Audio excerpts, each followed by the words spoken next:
पिया ना।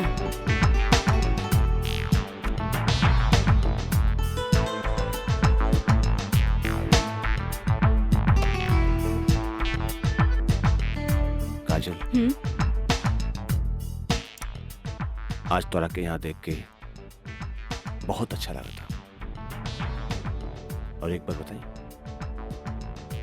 पिछले 4 साल में कौनो ऐसा दिन ना गुजरल, कौनो ऐसा पल ना गुजरल जिसमें तुके याद ना कैलो। अच्छा कुछ छोड़ा, ये बताओ कि आज हमार किससे याद होगी? पहले हम अपन अतीत से लड़त रही,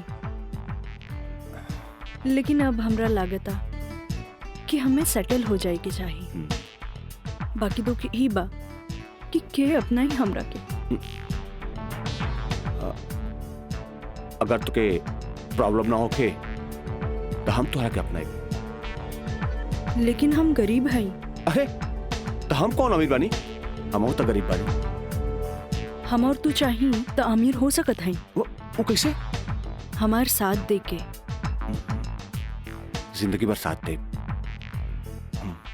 ऐसे ना, प्रॉमिस करा। प्रॉमिस। चला। चला। हाँ।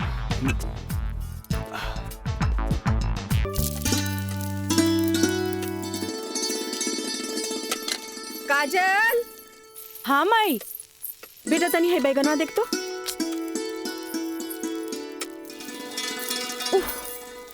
तोर भरता बन जाए ना, तनी दोनों जने के प्लेट में डाल के दिया। ठीक बा माई। तबले हम चाय लेके आवा तनी। ई लिए लिट्टी चोखा।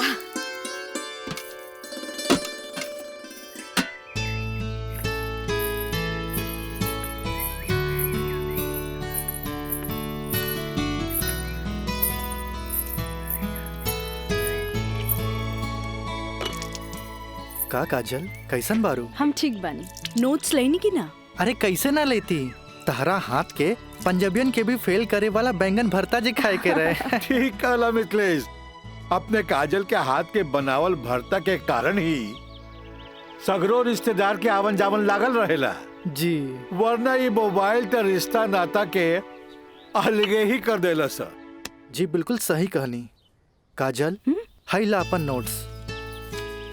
हमार अंदाजा है कम से कम इमे से 2-3 सवाल तो जरूर आई। अरे खा भी मिथिलेश, लिट्टी ठंडा हो जात बा। जी। अब ऐसे भी 2 दिन तक लेते ही नोट्स के हाथ लगाए वाला नहीं की, काहे कि 2 दिन के बाद फ्रेंडशिप डे जो आ रहल बा।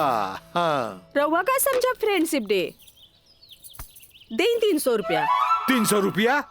अरे काजल के फ्रेंडशिप बैंड खरीदे के बा। है और चढ़ाओ अपना बेटी के माथा पर है फ्रेंडशिप डे।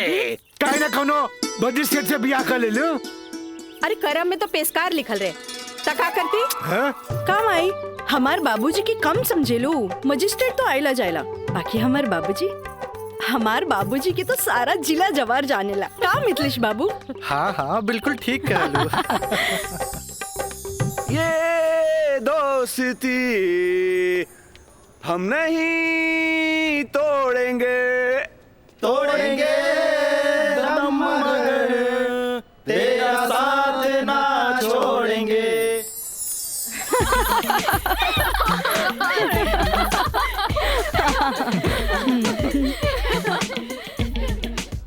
फूल बन के मुस्कुराना भी जिंदगी है, मुस्कुरा के गम भुलाना भी जिंदगी है। क्या बात है। तब मिल मिल के दोस्ती निभाना भी जिंदगी है। अच्छा, हमने के दोस्त तो बरले बानी, बाकी तू कैसन दोस्त की बात कर रहल बाड़ू? ई हमरा समझे में ना आइल। सपना, तू समझ लू का? ना, हमरा तो बिल्कुल समझ में ना आई। वही तो। ई का समझी, बाकी हमरा समझ आ गई। कहा तो बता दी। अरे बताओ।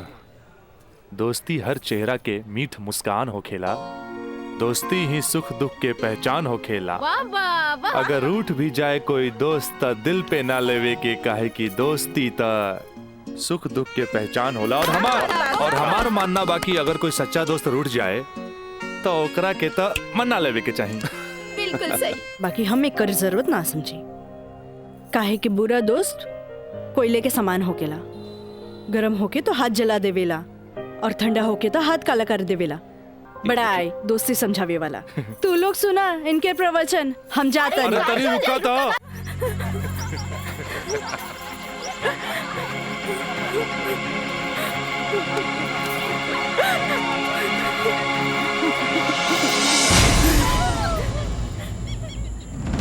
ये काजल, तोरा परेशान होके के जरूरत नहीं खे। खबर भेजवैनी हा, राज आपते हुई। May I coming sir? Yes come इन।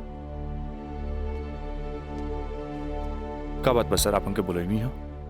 हाँ, ई का सुनतानी हम हो, तोरा जैसे स्टूडेंट के वजह से ही कॉलेज के बदनामी हो जाला। को एजुकेशन के मतलब ही ना हा कि कॉलेज में कोई लड़का लड़की के छेड़खानी करे। लेकिन सर, हम कुछ ना सुनने के चाहता नहीं। अब कोई ना कोई स्ट्रिक्ट डिसीजन हमरा लेवे के पड़ी। ठीक बा काजल, तू जा सकेलू। जी सर, थैंक यू। लेकिन सर हम ऐसा क्या कर देनी है कि काजल आपके लगे हमारी शिकायत लेके आ गई है? शुक्र मनावा कि वो हमारा पास आ गईली। अगर पुलिस के पास जईती त सीधे अरेस्ट हो जाता। बुझला, आजकल ऐसन कानून आ गइल बा कि एकरा में बेलो ना मिलेला, सीधे जेल होखेला। बाकी सर वहाँ और भी तो लड़का लेके रहले। हाँ, अरे ये तो हम कहे के चाहत नहीं तोहरा। और भी लड़की रहे, यह लड़की के छेड़े के का जरूरत रहे? वो पेशकार के बेटी के मामला बढ़ जाई त का होई? तोहर बाबूजी के हम काम मुंह दिखैती। आइंदा ख्याल रखी है, तू जा सकेला। ठीक बा सर, थैंक यू। मयंक भाई, बहुत टाइम लगिल प्रिंसिपल के यहाँ। अरे तो आबते हो यहाँ ना। का बात भइल? बड़ा टाइम लागत होला। कहत रहले हाँ, ऐसन के काहे पटावेला जौन शिकायत लेके आवे, ऐसन के पटावा जौन शिकायत ना करे। तो प्रिंसिपल साहब गलत का कहत बड़ा? पता ना काजल में का देख लेले बड़ा कि वही के पीछे भागा जात बड़ा। तोहनी के ना बुझाई, हमरा ओकरे पटावे में मजा आवेला जौना के पटावल मुश्किल बा।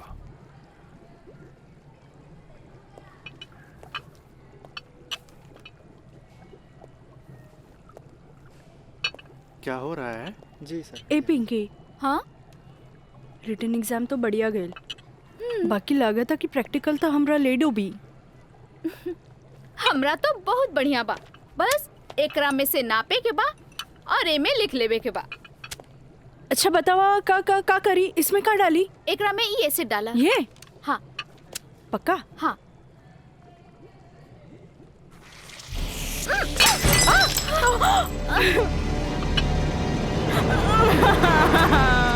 अरे काजल! काजल, where are you going? What happened?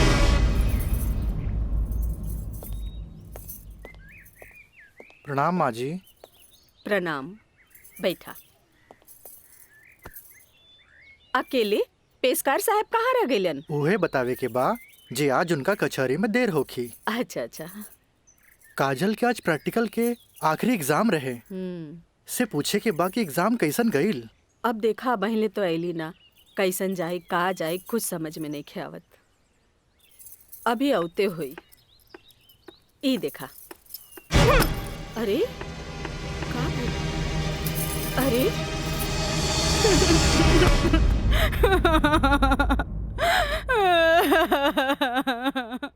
काजल,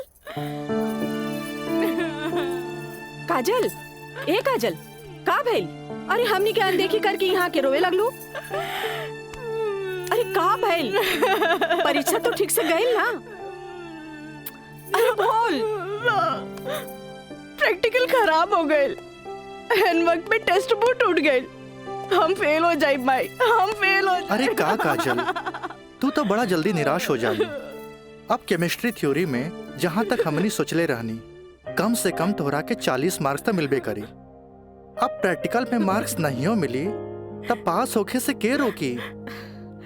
बाकी मिथिलेश बाबू, हम तो प्रैक्टिकल में छोड़ के आ गए नहीं हो। अरे तो का भइल? इन्विजिलेटर 0 ही दिहन ना, इतना हदीर काहे होत बारू? हाँ, एग्जामिनर अगर एकरा के इशू बना ले, अब माइनस मार्किंग करें तब्बे फेल होए के बात हो सकेला। अरे तो रो रो के हलकान भैला से का पास हो जेबू। ई देखा था, जा मुँह हाथ धो, भगवान सब ठीक करिए। जा का ठीक करिए। अरे अब कहा होई कुछ समझ में नहीं क्या, कुछ ना बुझाता हमरा के। माँ जी अब रहुआ परेशान मत होई, एकर थ्योरी पेपर बहुते बढ़िया गईल हा। अरे तो तुहार गाइडेंस रहे तबे ना। अरे साइंस के स्टूडेंट रही त गाइड कर देनी, एमे का। त ठीक बा, अब तू ही समझावा ओकरा के। ठीक है। आई लघु हो जा चुप।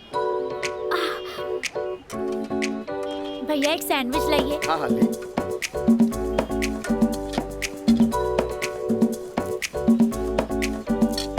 मुझे भी तो दो। और तीखा बा। भैया जल्दी से दो ना। मुझे भी। लेकिन छोला थोड़ा ठंडा हो गया है ना? अच्छा बा, ठीक बा। भैया रायदा अब हमरा के चाहिए बस। अरे खाना यार। कहे अभी से एग्जाम में फेल हो गए लुका। हाँ कहे चिंता में बड़ू हो। हाँ चिंता ना रही का थोड़ा नहीं के। Excuse me girls.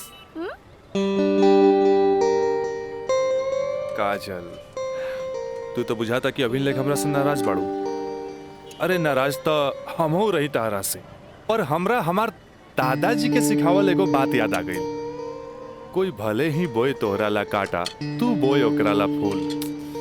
देखा काजल तू तो प्रिंसिपल साहब से जाके हमार शिकायत कर देलू, पर हमरा हमार दादाजी के सिखावल उ बात याद आ गई। भाई तो उनकर पोते नू,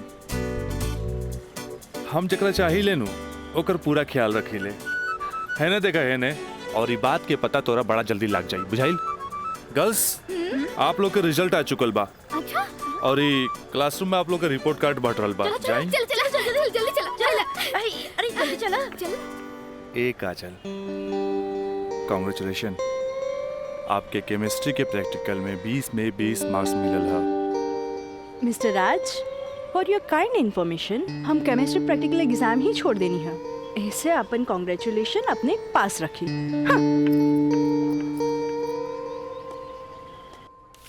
रोल नंबर 31। यस सर।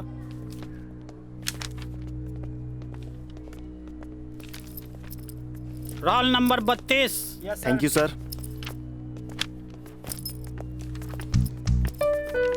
Roll number 33। यस सर।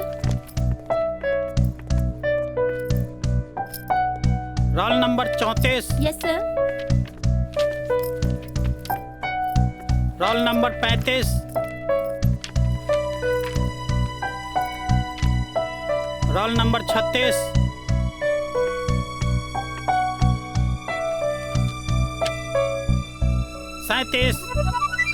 Roll number 38।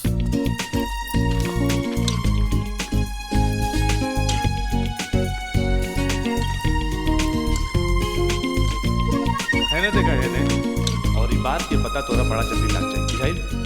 ए पिंकी पूजा, हाँ का ई देख ना। हाँ? हमरा के सच में केमिस्ट्री प्रैक्टिकल में 20 में से 20 मिलल। ई जरूर राज के कारनामा है। काहे कि ये इन्विजिलेटर शर्मा जी ओकर बंगले पे तो ठहरल रहलन। ओह हाय मैं मर जावा। अगर तोहरा जगह पे हम रहती ना तो राजा के तो रानी बन जाती। जा बन जा। तारा के देख के ना एगो बात याद आ गई। इया कहे धिया धिया, धिया कहे चिया चिया। एक हवा जौन तहरा पे जान छिड़केला और एगो तू हा जौन एकरा के ठेंगा दिखावत हिया। अच्छा चला चला, हम तो परीक्षा में पास हो गए नी, ये हमरा खातिर बहुत बड़ा बात बा। पापा देखिए तो बहुत खुश हो जाइए हैं। हाँ चला चला चला।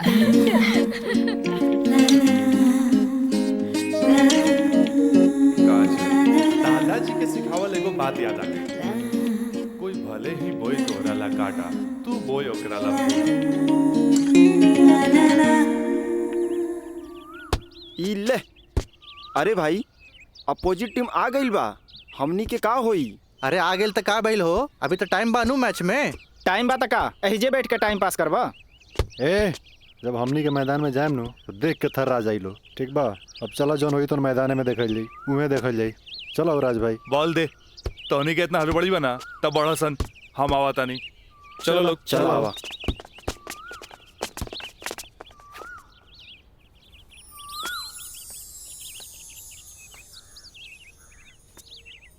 सुनो,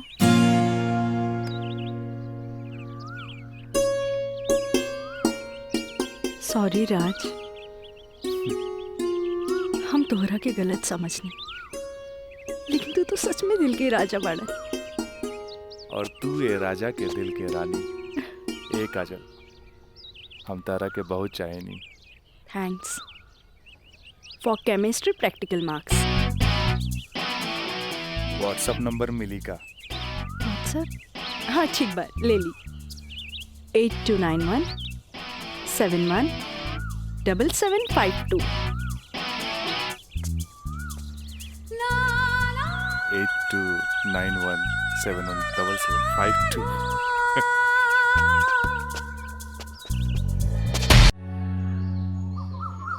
अच्छा ये बताओ यार कि तो हम लोग का प्यार मतलब हाँ प्यार कब से चला था?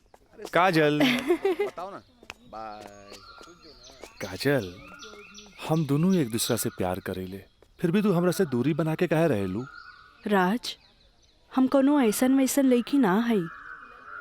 जब तक शादी ना होखे तब तक हमने की दूरी बनौले रखे के चाहिए। गुड, तहारी ये आदा हमरा के नीक लागेला। हैने सुना? हाँ? देखा राज, तू हमार कोनो फायदा ना उठा पाई बा। एक मिनट, हम आओ तनी।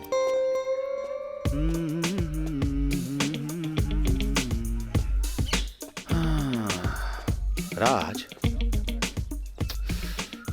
यार एगो बात बताई। काजल अब यार हमरा के भी अच्छा लगेगा यार। हम एगो बात बताई। तू हंसुआ के बिया में खुरपी नियन गीत मत गो।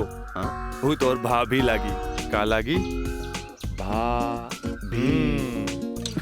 चल।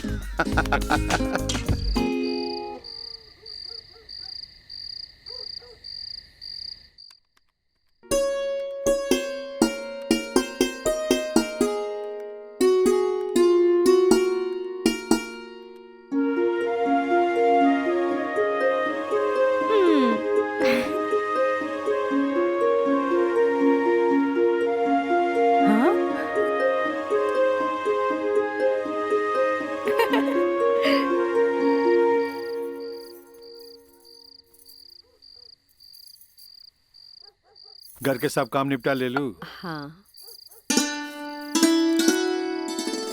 ब्लड प्रेशर के ई लोसर एज खात खात रउआ के सालन बीत गए। अरे एक बेर डॉक्टर से पूछ लेती कहीं गोलियां तो ना चेंज करे के बा। एकर साइड इफेक्ट भी होला। एक बेर हमार बाबूजी के पैर ऐसे ही सूज गए रहे, जब गोली चेंज भइल तो एकदम ही ठीक हो गइल। तू हमार कितना ख्याल रखे लो। अच्छा ये बतावा, तू अपन थायराइड के गोली खा लू कि ना? अरे कहाँ खाइला, 3 दिन से तो वो खत्म हो गइल बा। का गोली खत्म हो गई? तू हमरा का बतैलू ना कि गोली खत्म हो गई? अरे तू मरबू, तू एक दिन जरूर मरबू। फिर हमरा से ये ना कहिया कि हमार ख्याल ना रख ले। अरे जब मरिए जाए तो कहा बोला? तब तू का चाहेलू हम जिए थे जी मर जाएं? हैं? तो हाइला आज के बाद हम हो दवाई ना खाई। और पारा चढ़ गई। हाँ? तलवा के लहर माथा पर चढ़ गई। अरे तलवा के लहर माथा पर ना चढ़ी तो क्या हुई? तू दवाई ना खाईबू तब बिस्तर पकड़बू, फिर घर के चूल्हा चौका घर बाहर के देखी। अरे हमरा तो कचहरी के काम से फुर्सते ना मिलेला, फिर बैठ के तुम्हारी सेवा के करी। अरे के करे कहा था सेवा? मत करब, मरे दे, मत ले बापन कचहरी से छुट्टी। तू तो यही चाहता रू कि समाज हमरा के रनवा बन के फिरत देखत रहे। हे भगवान माफ करी हमरा के। अरे तू हमरा के माफ करा। जाई। अब हमरा कोनो जुगाड़ करे के पड़ी। काजल। हाँ काजल के माथा चाटी। काजल, काजल जी का करता रू? पढ़ाई करत रही, वो इंटरनेट से कुछ नोट्स लेत रही। ठीक है काजल, तो क्या हमार क्रिया आज से तो हाथ ड्यूटी है कि तू अपना माई के रोज भोरे भोरे थायराइड के गोली देबू। अरे वो तक खुद मरी है और हमने सबके भी मार दी है। कॉलेज जायलू ना? जी बाबूजी। लाइब्रेरी में पढ़ाई खातिर कल संडे है, फिर भी हम जाए। ठीक ना बाबूजी? Good, very good. ऐसा ही पढ़ेगा चाहिए, तब तरक्की कर लो।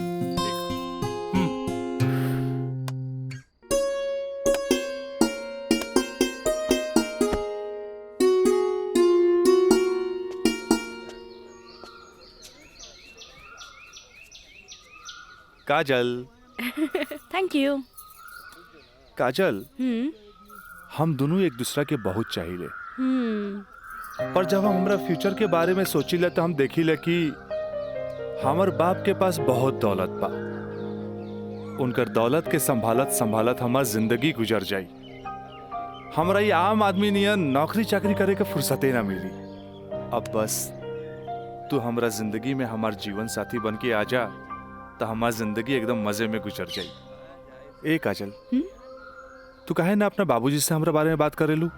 बाबूजी से? ना बाबा ना, हम ना बोल सकेनी। हमार बाबूजी बहुत गुस्सेल बाड़न। वाह भाई वाह, इकलौता बेटी भैला के बाद भी तू अपना बाबूजी से बात न करबू, काहे कि बहुत गुस्सेल बाड़े। और इकलौता बेटा भैला के बाद भी हम अपना बाबूजी से बात ना करब, काहे कि बहुत पैसा वाला बाड़े। ऐसन में तो हमनी के सपना धरल के धरल रह जाई। काजल, काहे ना हमनी के भाग के शादी कर ले जाओ? बिना बतैले भाग के शादी कैसे कर सकेनी? हाँ काजल, हफ्ता भर के तो बात रही। हमनी के भाग के कहीं भी शादी कर लेल जाए और ओकरा बाद अपना अपना बाबूजी के बता देहल चाहिए। सोचत का बाड़ू, तारा से ऊंच कूल और धनाट घर के हई। जब तू अपना बाबूजी के बतैबू नु तो ना ना कर पाई है। और हमहू जब हमरा बाप के बताएब कि हम भाग के शादी कर लेले बानी, तो नाहियो चाहते हुए भी तारा के अपना बहू के रूप में अपना ली है। ए काजल, हम तारा बिना एक पल भी ना जी सकीले। ठीक बा, हम कोशिश करो। इनु भइल बात। अब छोड़ा हम बाय।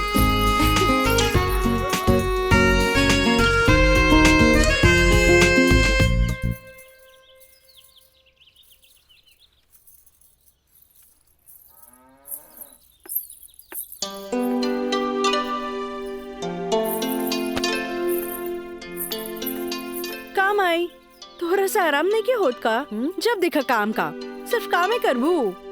हमारा आराम के छोड़, ई बता हमरा से तोरा के का काम पड़ गई जे हमारा आराम के सोचे लगली? काम आई, हम तो हमेशा सोचनी ना माई। कॉलेज से एक हफ्ता एक्सकर्शन खातिर हमनी के हजारीबाग जाए के बा। हम डैडी से ये बात नहीं के बोल सकत, परमिशन दिला दे ना माई प्लीज। हमरा के मजौवा के समझ ले ली का? हाँ, अरे हमहू ग्रेजुएट बानी। ई होली में तोरा के कौन कॉलेज लेके जाता? होली तो मार्च में पड़ी, अभी तो फरवरी चल रहा बा। एक हफ्ता की तो बात बा माई, प्लीज माई प्लीज। अच्छा, तोर बाबूजी आज ऑफिस नहीं खे गइलन, मिथिलेश के संगे बैठल बाड़े। कौनो शादी में जाए के बा, चल कोशिश करत आनी। Thank you Mai, thank you. Mithilesh, वो कहल जाला ना कि हाकिम के अगाड़ी या घोड़ा के पिछाड़ी ना रहे के चाहिए, हैं? मजिस्ट्रेट साहब के इकलौती बेटी के बियाह, यही से हम खुद चलता नहीं तो हम न्योता तोहरे हाथे भिजवा देती। अरे रउआ चलती तो उनको भी खुशी होत। हाँ, लेकिन हाँ? ई का कह दिया? का कहतिया? अरे कॉलेज टूर पे एक हफ्ता खातिर हजारीबाग जाए चाहतिया। ये एजुकेशनल टूर आके पिकनिक? एजुकेशनल टूर बोली ना। ये तो निम्मन बात हो सर। स्टूडेंट्स के बाहरी दुनिया देखल उतने जरूरी है जितना विषय के ज्ञान। ठीक है, एजुकेशनल टूर है तो मैं अलाउ करता नहीं, बाकी नो मटर गस्ती, ओनली पढ़ाई। जी पापा। ये बतावा, ये सब में कितना खर्चा आई? 2-3 हजार पापा। तू हमारे से 5,000 ले ला, ठीक है? थैंक यू पापा। चला हो, तू हमला के दिखावा कि वो न्योता के कागज तैयारी कर ले बाड़ू। चलो मिथिलेश, हम आवत हैं, बैठो। जी सर जी। Thank you so much Mithilesh बाबू, अगर रउआ ना बोलती तो ये हरगिज ना मानतन। अरे वो तो हम तुहार मुंह देख के साथ दे देनी। जा मजा करा। कैसन लागल? वाह, सो ब्यूटीफुल। ये कहाँ लेके आ गई ला? पहले चला था तब ना पता लगी। उतरा। अरे स्टैंडवा कहाँ चल गई?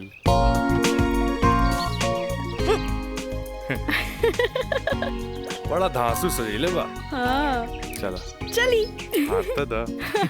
कहाँ जाए के है? इधर। हाँ, इधर जगह तो बड़ा झकास बा। का यार राज, कब से हम तुम्हारे इंतजार करत बनी, इतना लेट कर दे तू। मयंक, राज, मयंक यहाँ? हाँ, एकरा पहले भेज देनी। इस सारा जे तामझाम बा, इस सब के अरेंजमेंट के करी। यार तो हम लोग का शादी खातिर एक विद्वान पंडित से बात कर ले बानी, और देखा तो के आराम खातिर यहाँ सारा साधन सुविधा मौजूद बा। और हाँ, और इन खातिर स्वीट रूम भी बुक कर ले बानी। और देखा अब हम निकलता नहीं, कहे कि हमारा के मंदिर जाके बा, और मंदिर जाके पूरा शादी का सामग्री लेके आके बा। बाप रे, इतना सब तैयारी। अरे शादी की करबा, हमार दोस्त राज का शादी बा। गलत बात। शादी होता हमार सपना के शहजादी काजल के राज के साथ। अच्छा देखा यार, जो तो पैसा दे रहा ना, सब पैसा खत्म हो गए कुल ताम झाम में। ऐसा करा कि हमरा के तू 25,000 रुपया और दे दा, काहे कि बहुत सारा काम बाकी बाबी। पैसा के कौन बात भाई, ई ले। अगर बाबूजी अगर ये शादी करते नु तो लाख के खर्चा लाखों में चल जाई। दोस्त महिम रिश्तेदार पूरा शहर के बुलाईते। और वैसे भी तो बाबूजी जब रिसेप्शन पार्टी दी है तो जाई खर्चा बढ़ी। अच्छा हम निकल रहे हैं, बहुत सारा काम बाकी बा। ठीक बा, तू लोग आराम कर। चले बाय बाय बाय। तो काजल अब तक गला लगईबू नु यहाँ? तो यहाँ के जाना था हमनी के।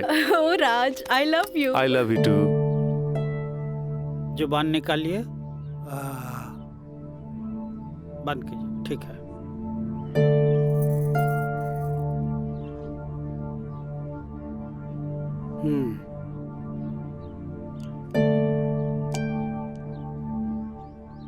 सांस लीजिए और जोर से।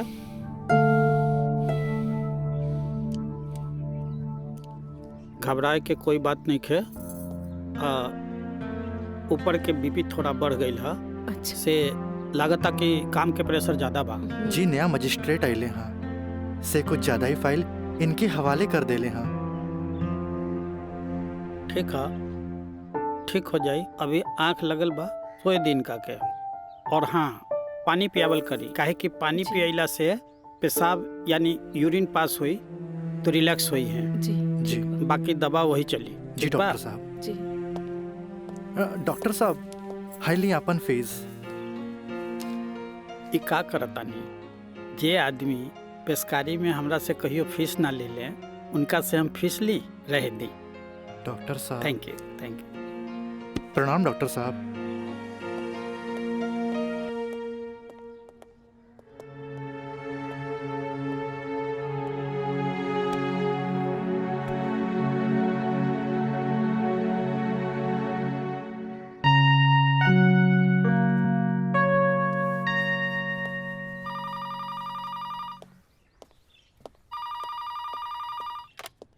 हेलो, हम काजल बोले तानी। हाँ काजल बोला, कैसन बारू?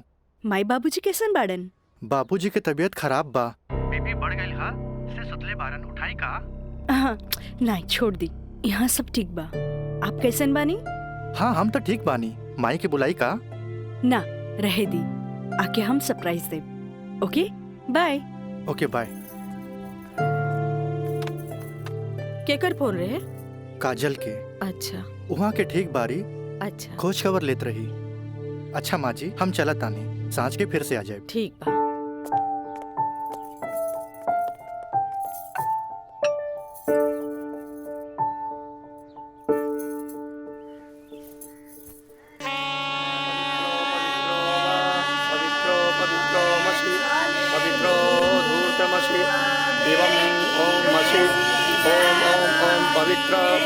पवित्राः केशवाय माधवाय सर्वेश्वराय अपितु स्वाहा तत्पुरुषाय स्वाहा। ओम नमः स्वदन्ताय सहस्राक्षाय सहस्रपदे पूर्वशे पवित्रमशे सर्वोत्तमशे चन्द्रमशे बुधाय ओम पवित्रो वा पवित्राय नमः सावित्रे नमः पवित्रे नमः सत्पुरुषाय सर्वेश्वराय नमः ऊर्ध्वमस्ते पवित्रमस्ते सर्वमस्ते नमस्ते सत्पुरुषाय अंबिकाय अम्बे अंबिके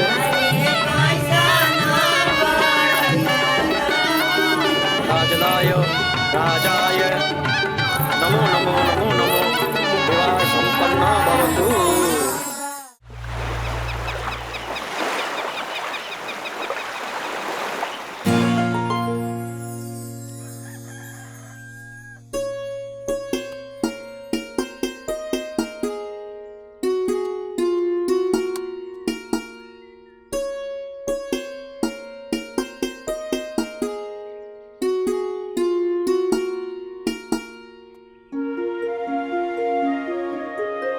काजल काजल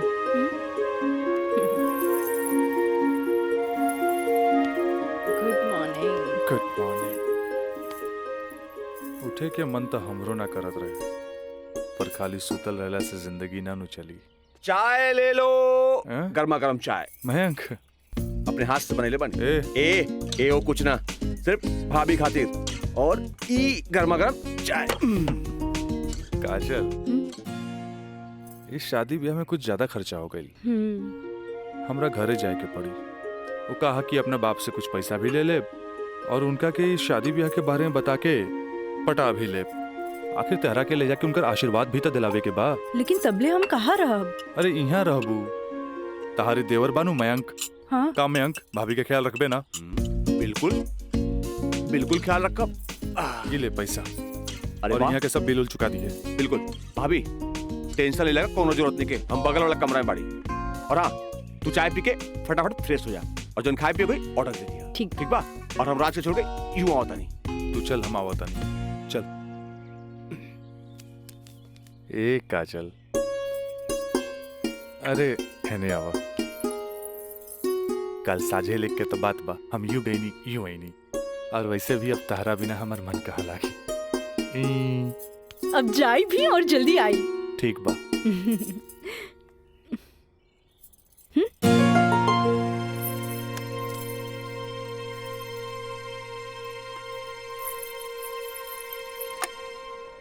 हेलो। हाँ, अरे देख रही हो कि मैं ऑफिस में हूँ, कितना काम पड़ा है, कितनी फाइलें पड़ी हैं, और तुम हो कि ये ले आइएगा वो ले आइएगा। हद कर दिया तुमने यार। मैं कम इन सर? कम इन। अखिलेश बाबू कैसन बाड़न? जी बीपी तो कंट्रोल में हा, बुखार के वजह से थोड़ा कमजोरी आ गई हा, यही से शुक्रवार तक की छुट्टी की अर्जी दे ले हा। कोनो बात नहीं के, दिन रात काम करे वाला आदमी के अरे थोड़ा बहुत आराम तो चाहिए ना। जी कह दिया ऑफिस के चिंता न करे जी। जब वो ठीक हो जावे तबे ऑफिस आवे। ला एकरा के फाइल में लगवा दे। थैंक यू सर।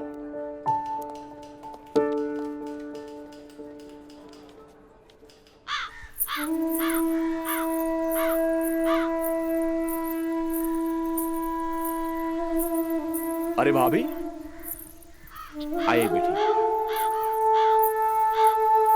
भाभी का बात बा, बड़ा परेशान लागत बानी। हम राज के फोन लगा लगा के थक गई नहीं। कभी डेड टोन मिले था तो कभी आउट ऑफ कवरेज एरिया। तोरा पास उनकर कोनो लैंडलाइन नंबर बा? ना भाभी, और हम उनका दूर नंबर पे फोन लगा के थाक के हार के बैठ गई। हैरानी की बात तो ये बाकी कि गईला के बाद ना कोनो खबर, ना कोनो कॉल, ना कोनो मैसेज। भाभी तू टेंशन मत ले, हम अपने को दोस्त के भेजले बानी, और जैसे ही खबर मिला था सबसे पहले हम तोरा के बताई। ठीक बा, हम अपन कमरे में बानी। अरे भाभी घबराए कोनो बात नहीं की, हम बानी ना।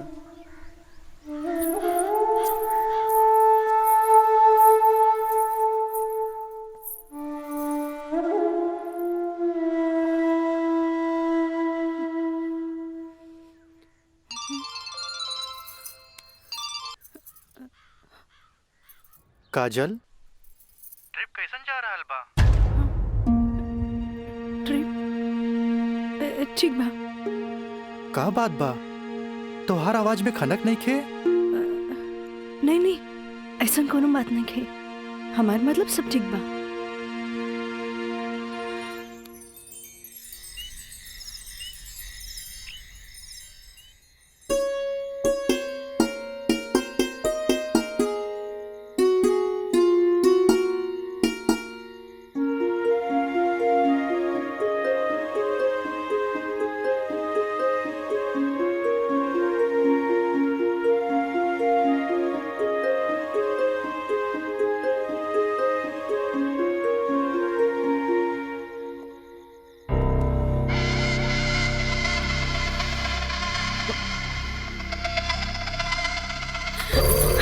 देवर जी, मयंक, ये क्या बदतमीजी है? चल जाइए यहाँ से, वरना राज के बता दे।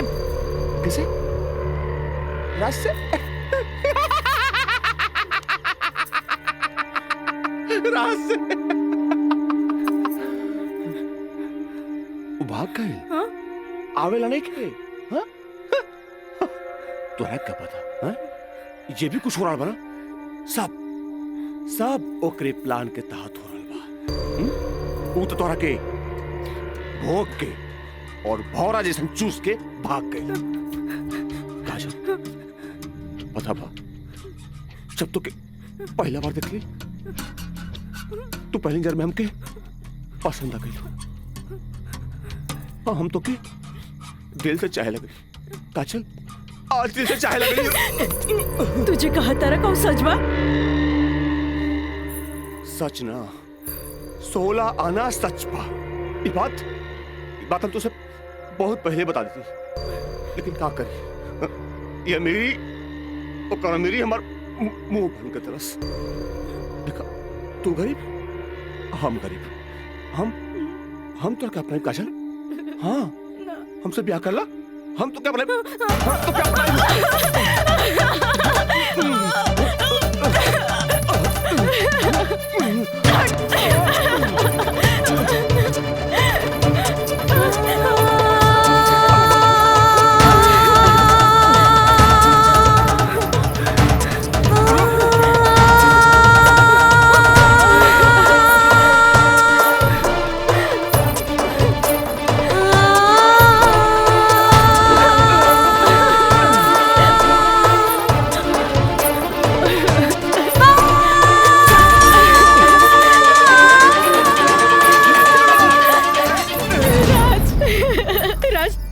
क्या चल गए रे हमरा के छोड़ के। ई महंग तो और काजल के बर्बाद करेगी चाहत रहे।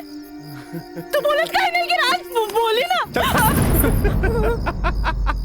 हम जहाँ भी गए रही तोरा का मतलब बा? और ये मयंक वैसे भी तोरा सारा के सारा सच्चाई बता देले होई। ये हमार बदला है काजल, बदला। प्रिंसिपल से शिकायत करके ते हमरा के पुलिस और कानून के धमकी तो दिला देले रहलिस, पर अब ब्याहता बन के सुहागरात मनेले बाड़ी। एकरा के छेड़खानी और रेप के नाम तो नानू दे सकेली। भाभी देख ले लू, हम कितना गला फाड़ के चिल्लाता रही। भाभी हमसे ब्याह कर ला, हम तो जिंदगी भर साथ निभाए, लेकिन ना तोहार तो खोपड़िया में औते ना रहल। देख ला, ठीक है, तो कहत आई। हाँ? एक काजल, तू मयंक से ब्याह कर ले। ऐसे भी एकरा हमार जूठन खाए की आदत बा। तू अब बस हमारे को जूठन बारू, जूठन।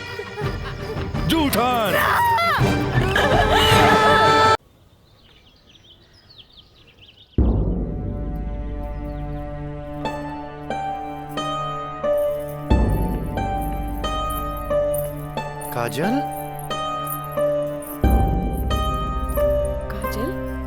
कहाँ भइल मई बाबूजी के? अरे ये ठीक बाड़न, दवाई खा के सुतल बाड़न। रुका, हम उठा देता नहीं। ना मैं रह दे, आराम करी दे।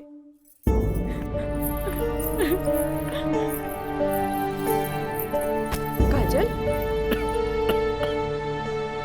का भइल सर का भइल?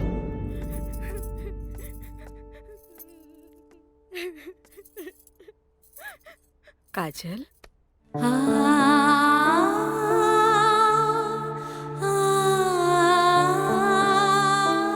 अरे इतना रोवे की कोनो जरूरत नहीं खेबी। तोर बाबूजी ठीक बाड़न। अरे वो तो बुखार के कारण ब्लड प्रेशर बढ़ गई रहे। इतना परेशान मत हो, इतना परेशान मत हो। माई हमरा से बहुत बड़का गलती हो गई। हम एक्सकर्शन में ना गए रहे, बल्कि हम अपन बॉयफ्रेंड के साथ गए रही और वो हमरा के दगा दे गए।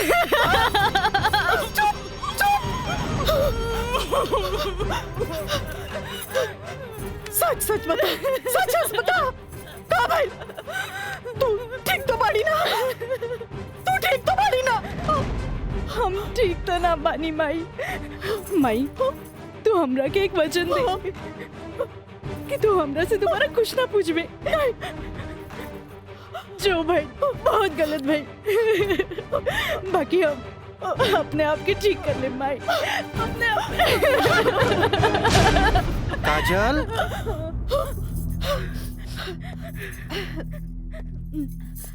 काजल, बाबूजी तोरा के बुलावत आ रहे। चल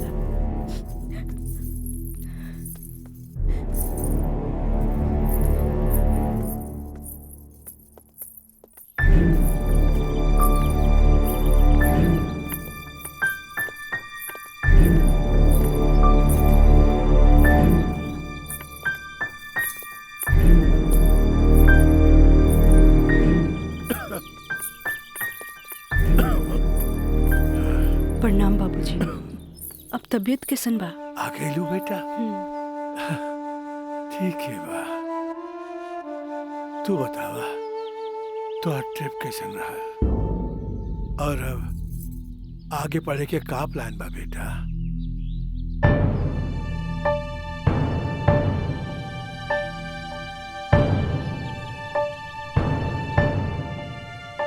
बतैलू ना बेटा? पापा हम वो साइंस ना पढ़ के लॉ पढ़े के चाहता नहीं। तो ओकरा में का बात है बेटा? विषय कोनो खराब ना होखेला, पर जरूरत है तो ओकरा में अच्छा करे के। अगर तू लॉ ज्वाइन करे के चाहता रहो तो लॉ ज्वाइन कर ला।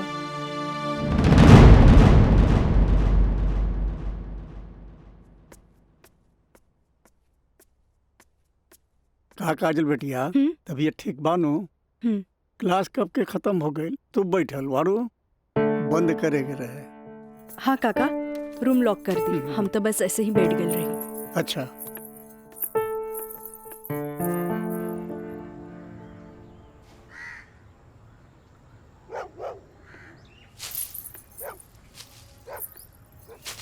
काका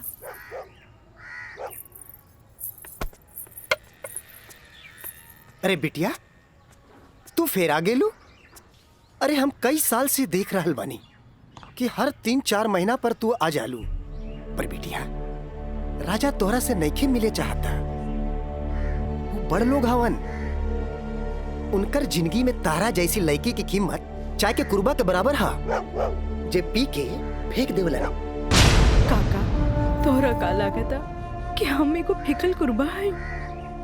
नहीं बिटिया नहीं, ऐसे बात नहीं की। जे हम देखिला से बताइनी बिटिया, हम उनकर घर के नमक खैले बानी। फिर भी जब जब तू आइलू हम उनका बताइनी, पर राजा बाबू है कि एक कान से सुने ना और चल जालन। पर बिटिया, हम वहां के नौकर हैं। फिर भी अगर हम तारा काम आ जाई ना तो हम अपना के बहुत खुश नसीब समझब। काहे कि तू जब जब आवे लुनू हमारा देखल नहीं जाला बिटिया। काका अब की बार उनसे कह दिया कि काजल आखिरी बार आयल रहे, एगो घड़ा रहे जेकर पानी ऊपर तक भर गई।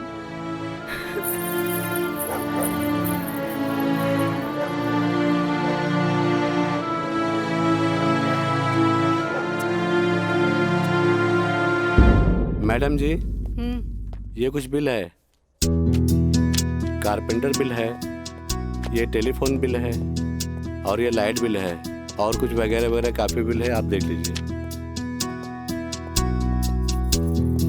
माँ, ये मैनेजर साहब तारा के महीना भर के बिल और खर्चा के हिसाब दे देले। अब तू उठबू, उठ के जईबू, अलमीरा खोलबू, चेक निकलबू, फेन आके बैठबू, तब साइन करबू। हमरा माई के कितना काम करे के पड़ी। यही ला हम सोचने की काहे ना चेकबुक वाले के हम ही आ जाई। नीमन कैला।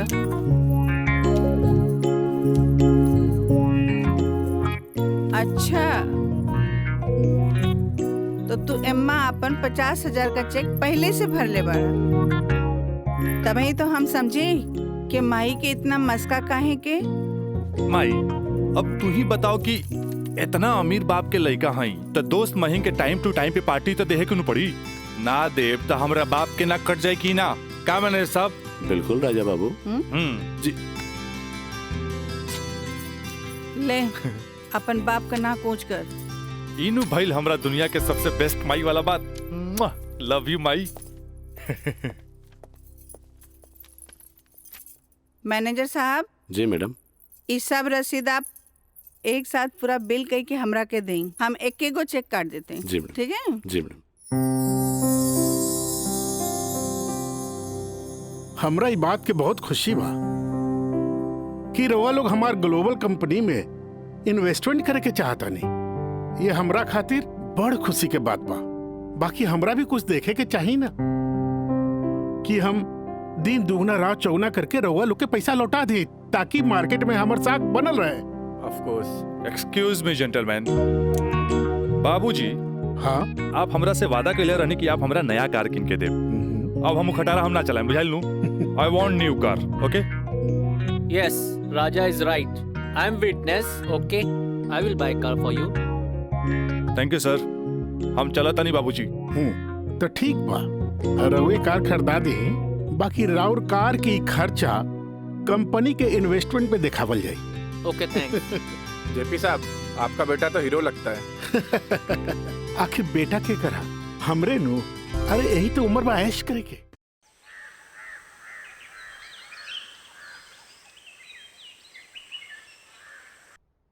काजल जी।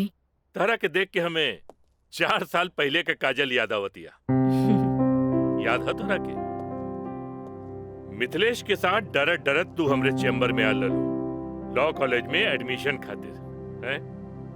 ई कानून के पढ़ाई कैसे एगो लड़की के बहादुर और समझदार बना देवेला। काजल, हम चाहता नहीं कि पहला केस तू खुद अपने लड़ा। कैसन रहे? लेकिन सर। तू घबरा मत, हम तारा बारे में केहू से कुछो न कहनी है। देखा, ये वकील लोग अपने क्लाइंट का सिक्रेसी अपने साथे चिता में ले जालन। बैठा। हाँ, तो केस ये है कि मुवक्किल एक गरीब लड़की है जेकरा के शादी का झांसा दे के पहले भोगल गए और बाद में जूठन की तरफ फेंक दी। वो दहेज के केस न कर सकत रहे काहे कि वो गरीब रहे। रेप के केस न कर सकत रहे काहे कि वो अपने घर वाले के मुंह पर कालिक न पोते के चाहते। वो प्रताड़ना का केस भी न कर सकत रहे काहे कि वो घर में कब्बो रहली नहीं। अब वही मुवक्किल का केस तो के लड़े। अब वही गरीब लड़की का केस एक पढ़ा लिखल समझदार वकील के लड़ेगी। काजल, हमरे नजर में तू एक मर्द लड़की बाड़ू। हमें फख्र बा कि तू हमारे असिस्टेंट बाड़ू। आई एम प्राउड ऑफ यू बेटा। जी सर, थैंक यू।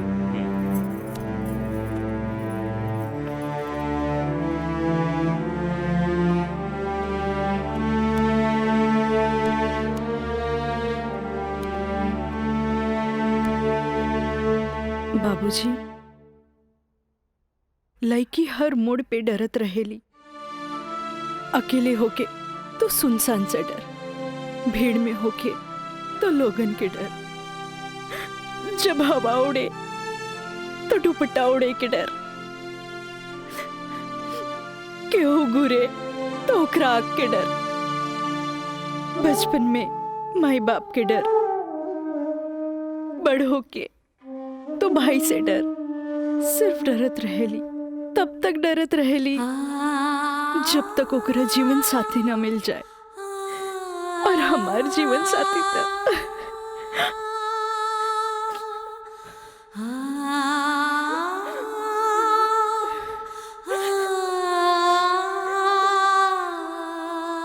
बाबूजी,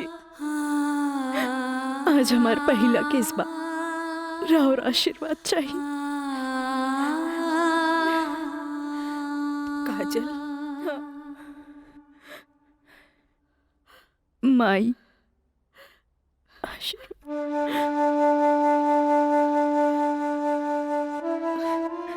तोरा के वचन तो हम दे चुकल बानी, कुछ ना पूछेगे। बाकी जौन काम में तू लगल बाड़ा, हमारा आशीर्वाद बा तोरा के कामयाबी हासिल हो। चल।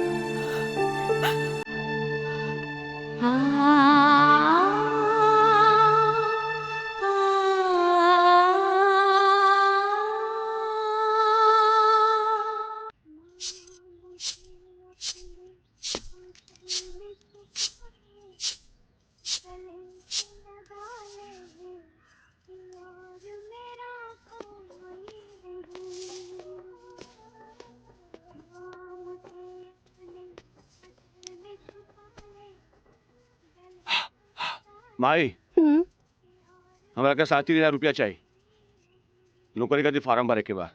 का है वो तो हाँ दोस्त राजा, वो ना करेगा तोरी मदद। भाई अब हमारा के केहू को मदद की जरूरत नहीं की, खुद नौकरी करे के बाद, कमाए के बाद, कुछ बने के बाद। यही तो हम कहा था नहीं, उम्र हो चलल, नौकरी ना करबे तो कौन बाप अपन छोकरी तोरा से ब्याही। हमरा का, हमार जिंदगी के का, आज है कल ना रहा, फिर बहुत हो गए भाई, चल पैसा दे। दे पैसा, तोरा से मुंह लगाए बेकार है। पैसा पैसा पैसा। हाँ हाँ दे। देता नहीं।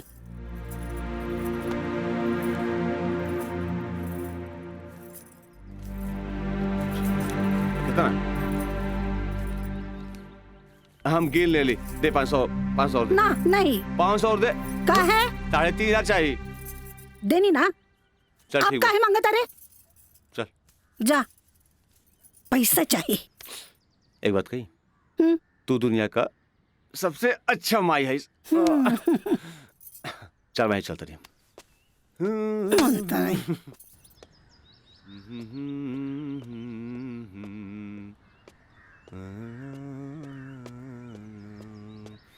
मयंक, काजल, तू इतना दिन बाद यहाँ? हमरा तोरा से कुछ बात करे के बा। चलो घर बैठा। यहाँ ना, चलो कॉफी डे में बैठल जाए। Coffee day? अरे सोचा मत, हम पियाई कॉफी तोरा। चल ठीक। चलो।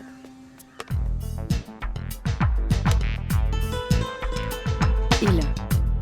Thank you. पिया ना।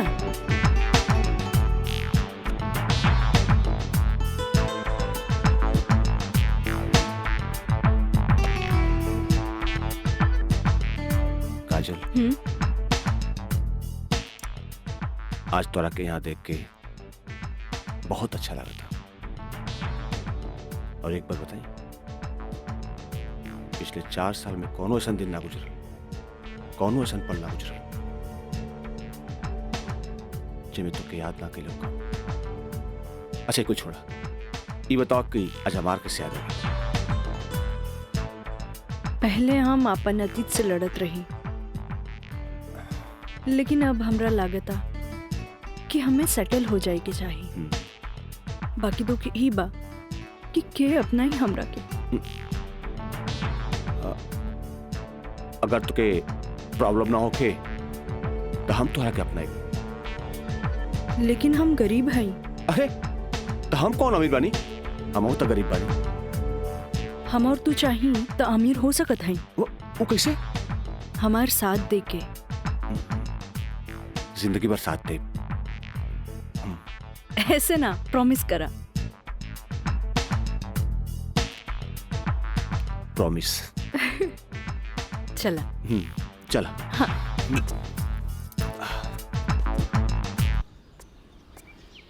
मिथिलेश जी, कोनो देर तो ना भइल? अरे ना बाबा, पहले ई बतावा भइल का? मयंक से साथ देवे की वादा ले लेनी है। अब तू अपन मिशन में कामयाब जरूर हो जाएगी। आगे देखी, लेट्स गो। सुनी, एगो बात कही, सब कुछ जनला के बाद भी आप हमें हेल्प करत हैं, ऐसे हम कबो ना भूल सके। पहले तो ना, पर अब सोचे लगनी है कि जिंदगी के हर लम्हा में आपके जरूरत पड़ी। चल आप चली, तोरा घरे छोड़ दी।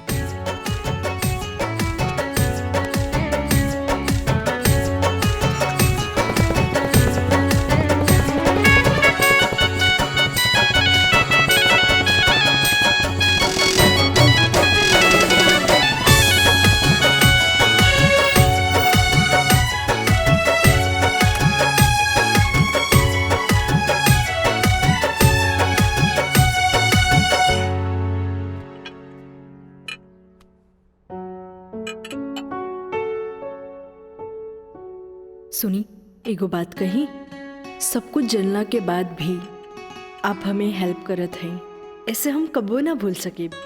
पहले तो ना, पर अब सोचे लगनी है कि जिंदगी के हर लम्हा में आपके जरूरत पड़ी। खाना लगा दी? ना भोला, आज तक ऐसा ही पेट भरल है। आज ना खाई बपने? ना। ठीक बा।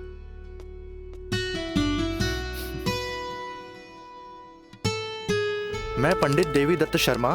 का कहनी है? देवी दत्त शर्मा।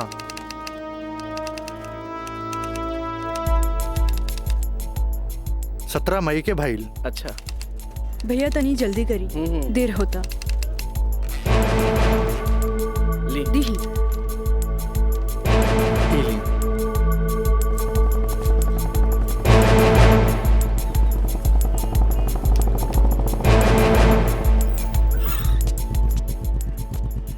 आ गए नहीं टाइप करा के? जी। लाइन लाइन दस्तखत हम कर दी। एली।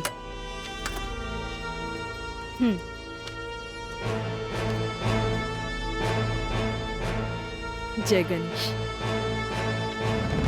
ई कामता हो गई। अब बैंक के दस्तखत लेवे के पड़ी। वो आप हमरा पे छोड़ दी, वो हम ले ले। ठीक है।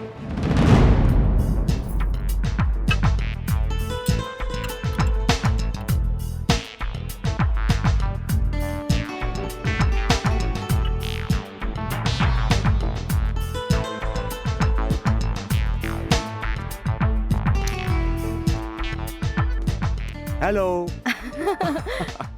हाय।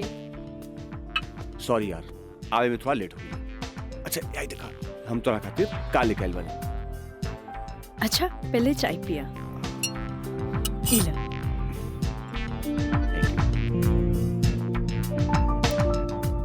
अंगूठी सोना के? हाँ। वो है इतना हल्का?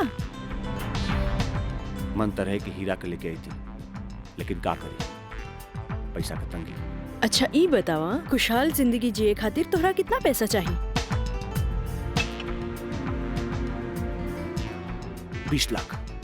अगर हम तोहरा पूरी 50 लाख दी तो कैसन रही? उसे ही रही, समझ ला अनार की आंख मिल गई। तो चला फटाफट ई पेपर पे साइन कर दा। अरे पढ़ा मत, यही से हमनी करोड़पति बन जाए। हाँ, हाँ ल। ठीक। डॉलर भी कदम तो गिरब तो हर बहिया में ना।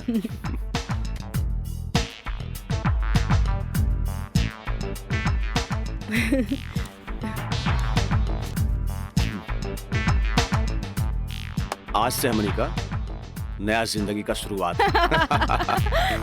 मीना, मंजू, रेखा, कस्तूरी के डांस देख के कुछ समझ में आयल? अरे सरकार के देख के बाजार बदल जाला, बाजार के देख के साहूकार बदल जाला, आ घोड़ा के देख के सवार बदल जाला, शिकारी के देख के शिकार बदल जाला। ऐसे ही मेहमानों के बदले पे सत्कार कभी बदल देवे के चाहिए। अरे पहले के जमाना कुछ और रहे कि मर्द नाजो आदा पर लुट जात रहे, लेकिन अब जमाना बदल चुकल बा। आज के जमाना के मर्द सबके कमर तोड़ नाच पसंद आवेला। जितने कमर हिलेबू और सीना झटकईबू, मर्द उतने जल्द तोहार दीवाना हो जाए। दिखाओ करके। अरे ऐसे ना, ये देखो। कस्तूरी बाई, कस्तूरी बाई। चाहे नसीब, चाहे नसीब। तक लिया। बहुत दिन बाद तशरीफ लेनी राजा बाबू। भला ऐसे भी केहू केकरो भूल जाला। आए बैठ।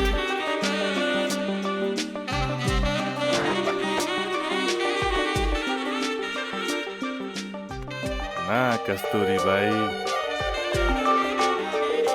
हम भुलाइल नहीं की।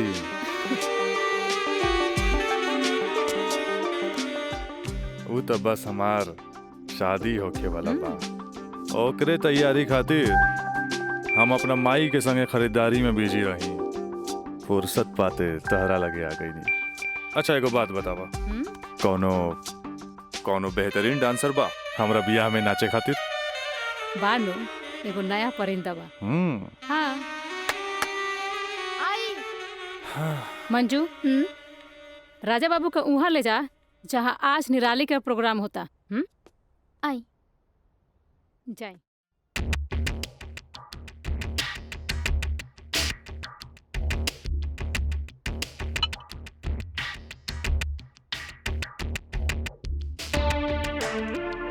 कस्तूरी, तार निराली हमरा बहुत पसंद आई। पसंद तो आ गल राजा बाबू, लेकिन ओकर रेट तनिक कड़क बा। पूरा 5 लाख लेतिया। लाख 2 लाख तो हम तारा पे ऐसे ही उड़ा दिला, तब 5 लाख कौन बड़का चीज बा? ओकरा से कह दिया हमारे बियाह में अगर उ कमर तोड़ नाच करी ना, हम ओकरा सोना ना जराओ हीरा के अंगूठी दे, उहो अपना तरफ से। और बाकी के रिश्तेदार जे ओकरा पैसा दी हैं वो अलग बात। एक कस्तूरी, हीरा के अंगूठी केहू ऐसे ही ना देवेला। अच्छा, तो ऊ रवा दिलो दिमाग में इतना घुस गइल बिया। अच्छा एगो काम कर, तनी हेने लावा, हमरे तरफ से ई ला।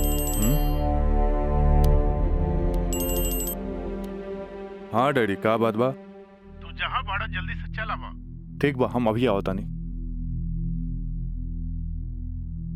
बड़ा कमजोर पर और ये नामुराद इश्क ऐसे उतारा के जाम लहले बगल चल देनी। हाँ कस्तूरी भाई, डैडी के कुछ जरूरी काम आ गइल बा, से जाए के पड़ी।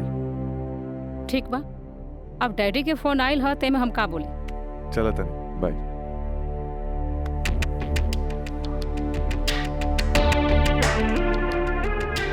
हीरा के अंगूठी तो दे गई, लेकिन तेरा दिल में गड़ल निराली के तीर निकाले के पड़ी।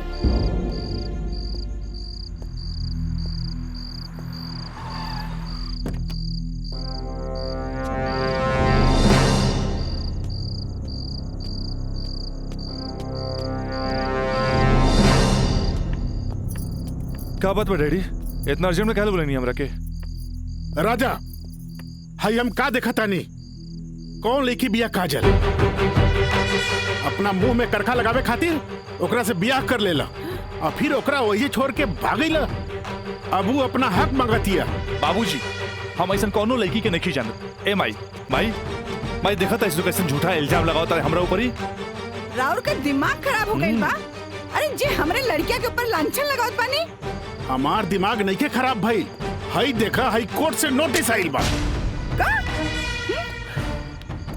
भगवाने बचावा शिखर के, लागत कि जगदम्बिका पाल के नाक कटिए के रही। केस नंबर 5078, काजल सिन्हा वल्द स्वर्गीय अखिलेश प्रसाद सिन्हा व राजा सिंह वल्द जगदम्बिका सिंह।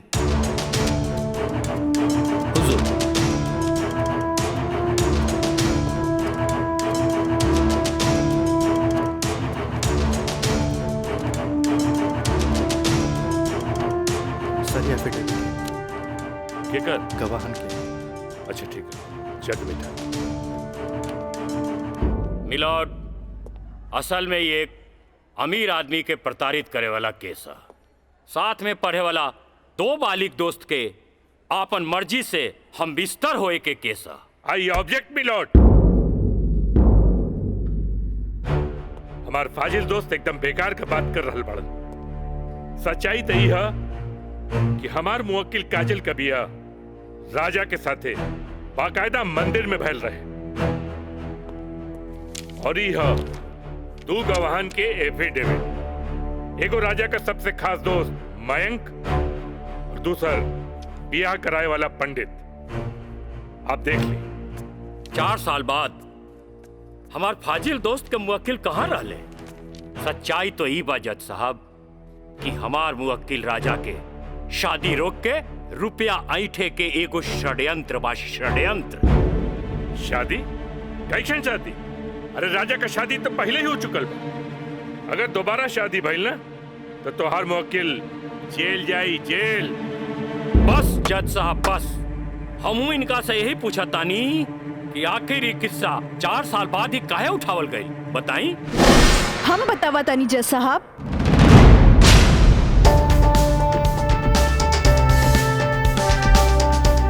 हम बताई।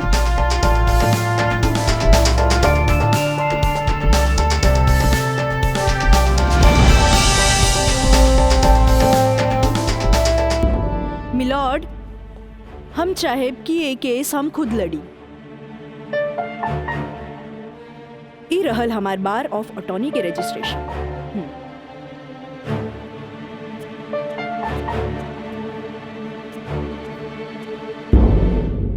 ओके, you can proceed. Thank you sir. आशीर्वाद दी। खुश रह। जा। मिलॉर्ड, बचाव पक्ष के वकील बार बार पूछा तारे कि 4 साल हम कहाँ रही।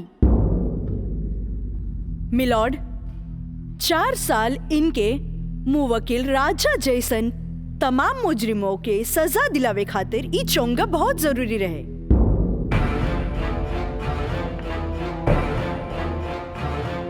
मिस्टर हैदर काज़मी साहब, अब समझ में आयल कि 4 साल हम कहाँ रही कि और डिटेल बतावे के पड़ी। तो मिलॉर्ड, हम केस के स्टडी खातिर हमरा के कुछ समय चाहिए। हाँ, कोर्ट इंस्ट्रक्ट करती है कि राजा की शादी रोक दी जाए जब तक कोर्ट का फैसला न हो जाए। बचाव पक्ष के वकील की रिक्वेस्ट पर यह कोर्ट मुअत्तिल की जाती है।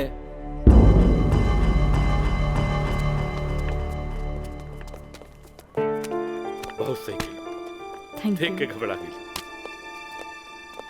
तुरंत चल गया। बहुत अच्छा।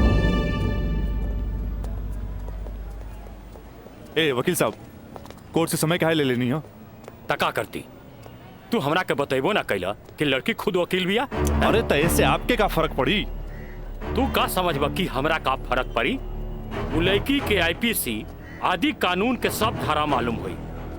एक खातिर हमरा के जीरा में सावधानी बरते के पड़ी। खैर तू चिंता ना कर, अब अगला तारीख लेवे दा हमरा के।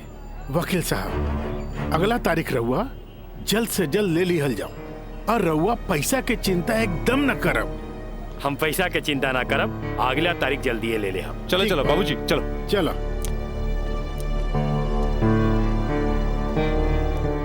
हेलो, हाँ, अब फिक्र करे के बात नहीं के।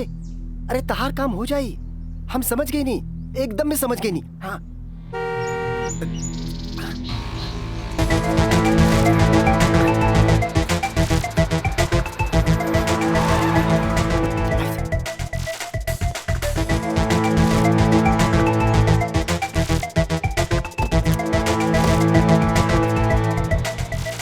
हटा ना, ये पाइप पे कर दिया बे। हटा। रखा था नहीं।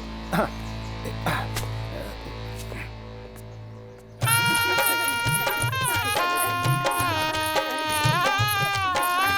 बंद करो इस नौटंकी, ये शादी ना हुई। अरे हटा। ये सब हटो। अरे ऐसे ना शुभ बात काहे करता रहा? हम सही कहा था नहीं भाई, अभी भी आना हुई। अरे ही का? अरे तो हर दिमाग खराब हो गई लगा। बियाह करे से पहले हमरा से पूछ लेना रहा का? आए का जरूरत है ऐसा बियाह करे के? का करती वैसे ना मानत रहे तम कानून से बचे के खातिर बियाह के नौटंकी कर देनी। तो जाके ओकरा बुला करके घर लिया बा। अरे बाबूजी अगर ऐसा ला के खड़ा कहीं नू तो ऐसा ऐसा कितना पतों से तारी घर भर जाई बुझाइल। तो फिर का करबा तू? अब हम देखे हमरा का करे के बा। बहुत हो गई, बहुत हो गई। देखा देख रहा लू ना तू? एकर दिमाग चल गई बा।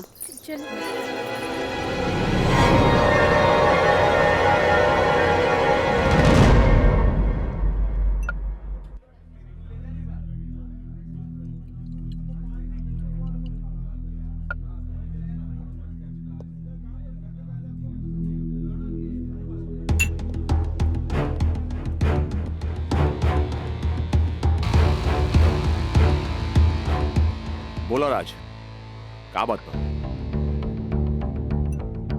पहले पेट तो पी। बहुत दिन का बाद मिलल बा।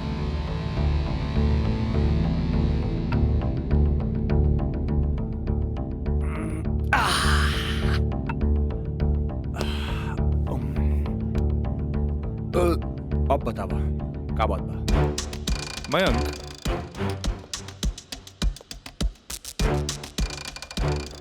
भाई तोरा अपन बयान बदले के पड़ी।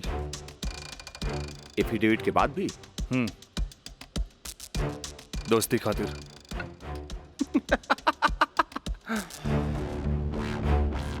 अब बयान देवे का कीमत काजल 50 लाख लगो ले गया। बयान बदले के बाद बयान बदले का कीमत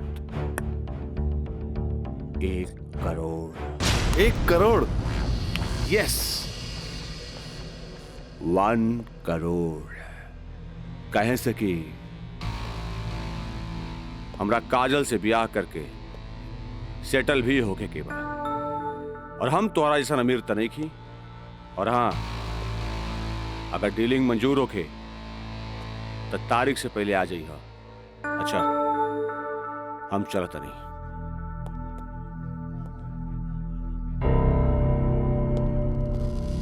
हमार बिल्ली हमरे से म्याऊं।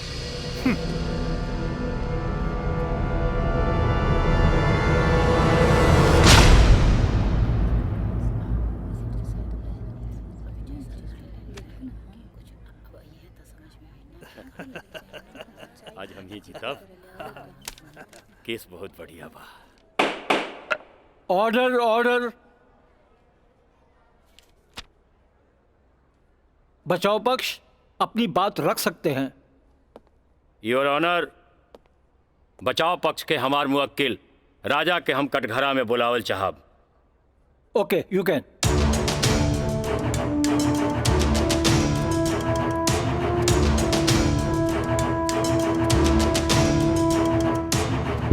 हम गीता पे हाथ रख के कसम खाता नहीं, जे भी कहब सच कहब, सच के सिवा कुछ न कहब। हाँ तो मिस्टर राजा, आप अपन बचाव में का कहल चाहते नहीं? जज साहब, हम ये बात माना तानी कि हम और ये काजल कॉलेज के दिन से एक दूसरे के चाहता नहीं।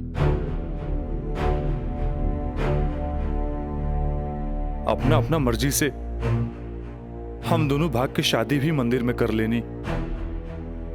होटल के बिल और ही शादी के खर्चा कुछ ज्यादा हो गए रहे, यही से हमरा घर वापस आए के पड़ल। पर जज साहब, हमार इरादा बिल्कुल नेक रहे। हम सोचनी कि हम घर वापस आके अपना पिताजी से कुछ पैसा भी ले लहब और उनका के शादी के बारे में कुछ सच्चाई भी बता दे। जज साहब, हम बिल्कुल निश्चिंत रहे कि काजल के देख रेख ला वहां हमार जिगरी दोस्त मयंक तो बढ़ले बा।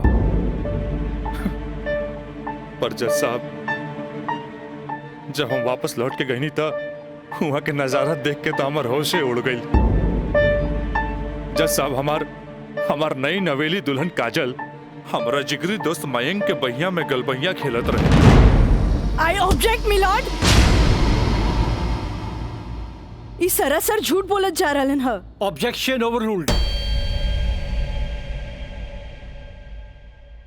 मिस्टर राज, आप अपना बयान जारी रखिए।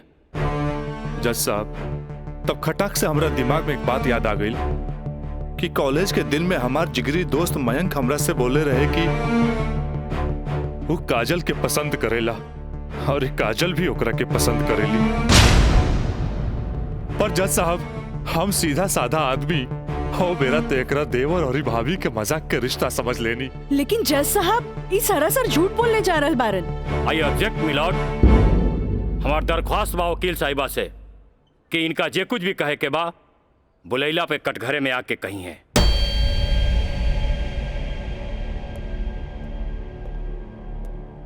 आप कंटिन्यू कर सकते हैं मिस्टर राज। जज साहब, कोई भी आदमी अपना बीवी के केहू दूसरा के भैया में देखी तो ओकरा मन मस्तिष्क पर का गुजरी, ये आप अच्छे से समझ सकीले जज साहब। मिलॉर्ड, ई सरासर झूठ के पुलिंदा आपके सामने रखल जा रहल बा।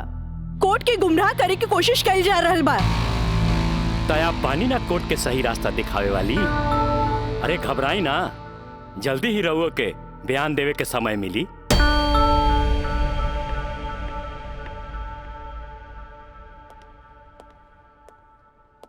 यू कंटिन्यू मिस्टर राज। जज साहब, समय के साथ साथ हम तो अपना आप के समझा लेनी और एक बुरा सपना समझ के हम सब कुछ भूल के काजल के अपनावे खातिर भी तैयार रही।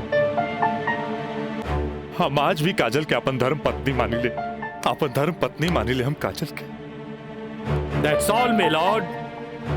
हम चाहत कि वकील साहिबा काजल सिन्हा के कटघरे में बुलावल जाए, वो भी वकील के तौर पर ना, मुद्दई के तौर पर। इजाजत है।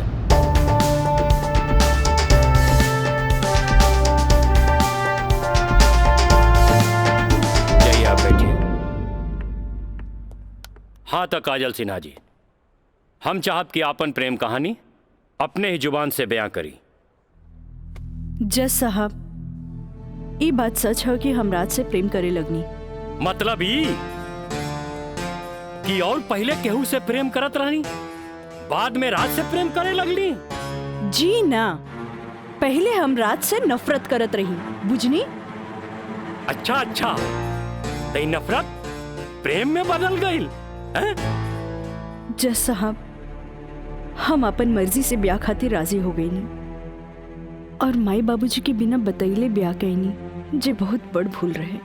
ब्याह कैनी तो सुहाग रात तो मनैले होई बुना। आई बताई, मर्जी से कि बिना मर्जी से मनैले रहलू? वकील साहब, दुनिया की हर लड़की जब अपन मर्जी से ब्याहली तो उस सुहाग रात भी अपन मर्जी से ही मनावेली ना। हम ए से पूछत रही कि जब सुहाग रात मनावत रहलू तब बगल के कमरा में राज के दोस्त मयंक रहलन ना। तका भइल, मयंक के हम शुरू से देवर के तौर पे देखत रही। अरे देखत भी रही कि मानत भी रही? मानत भी रही वकील साहब, मानत भी रही। जज साहब, यहाँ तक की कहानी तो महज एक कहानी बा जे हर लड़की के जीवन में आवेला। बाकी सेक्शन 420 तो यहाँ से शुरू हो गई कि एगो पति विश्वास में लेके अपन पत्नी के देवर के संगे छोड़ के चल जाला और उहे देवर अपन भाभी के इज्जत के तार तार करे में हर मुमकिन कोशिश लगा देला। बेचारी औरत कैसे भी अपन इज्जत और जान बचा के भाग चलेली और फिर पति मिल जाला और वही कहला कि जे कुछ भी भइला ओकर नाम अब तू रेप तो ना दे सकीलू, काहे कि वो शादी के बाद भइला।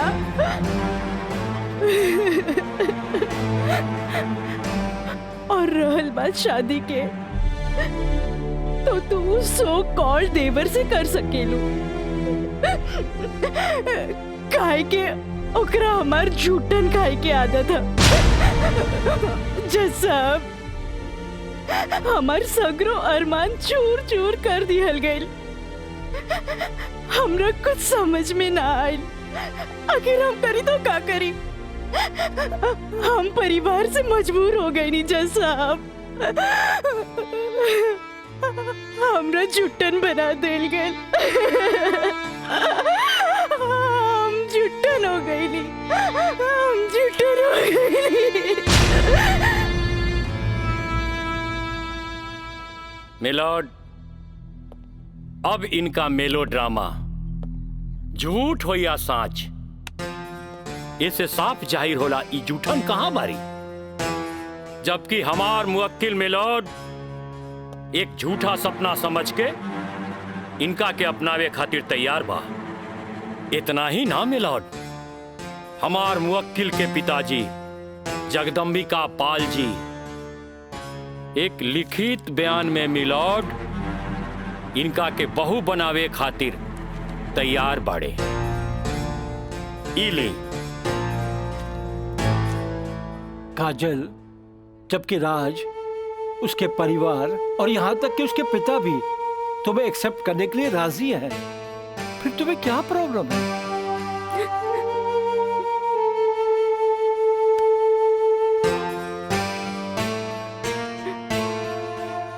तुम बोलती क्यों नहीं हो? कुछ तो बोलो।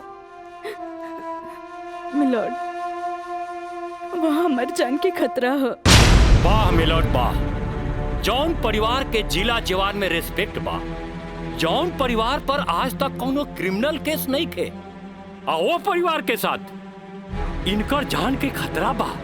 नाउ picture is very clear milord.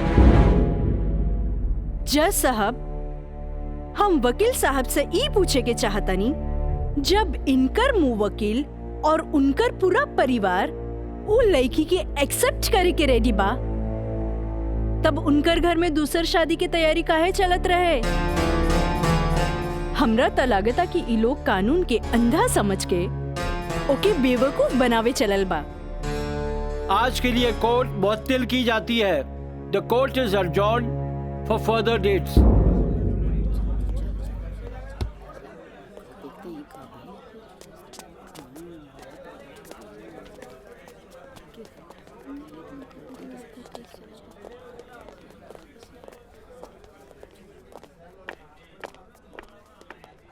वकील साहिबा, अरे वाह, तू तो बड़ा चालाक बड़ू हो।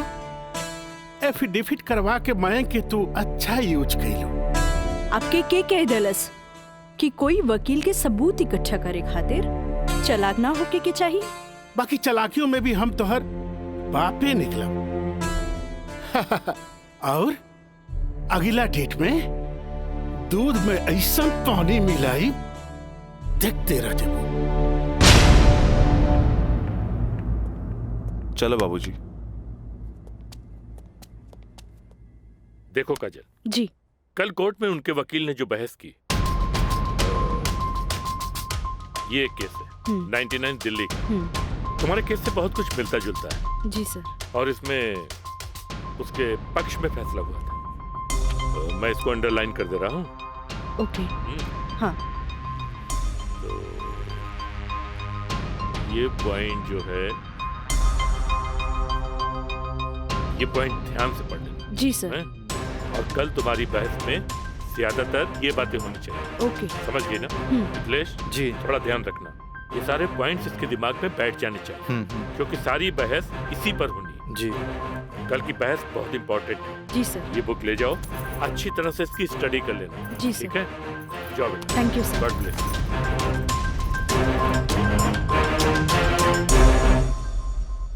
आँख कहेली कि एक नया इंसान देख ले, लेकिन दिल कहेला कि ना।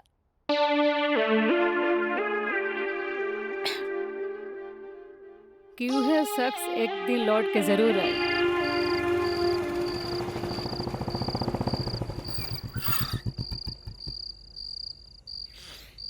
जफाव ने मारा, वफाव ने मारा।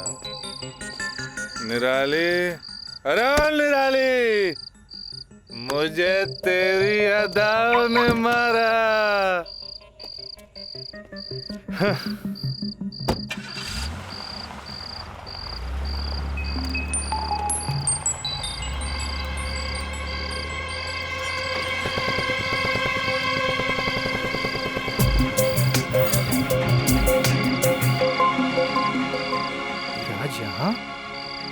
प्रोस्टिट्यूट एरिया में?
कैमरा अब जाए भी और जल्दी आई। ठीक बा।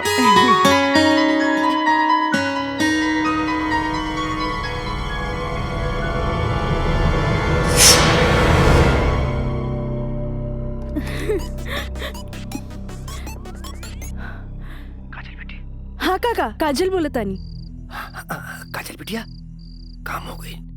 काम हो गई काका? जल्दी से 3 कोनवा पर आ जा। ठीक है काका, आवतानी। का बात है? केहू देखत तो नहीं खे। इला तार दिहल कैमरा और ई रहल कैमरा के चिप बिटिया।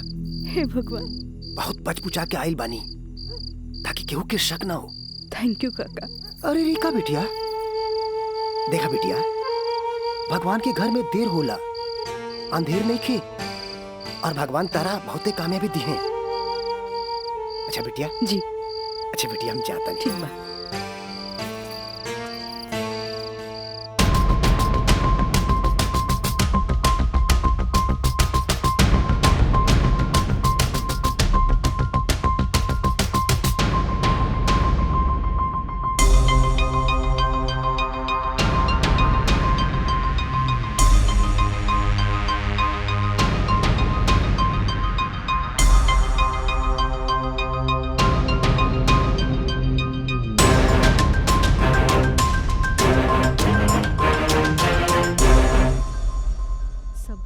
दे देनी हाँ।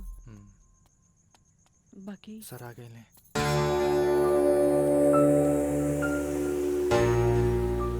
प्रणाम सर। खुश रह काजल।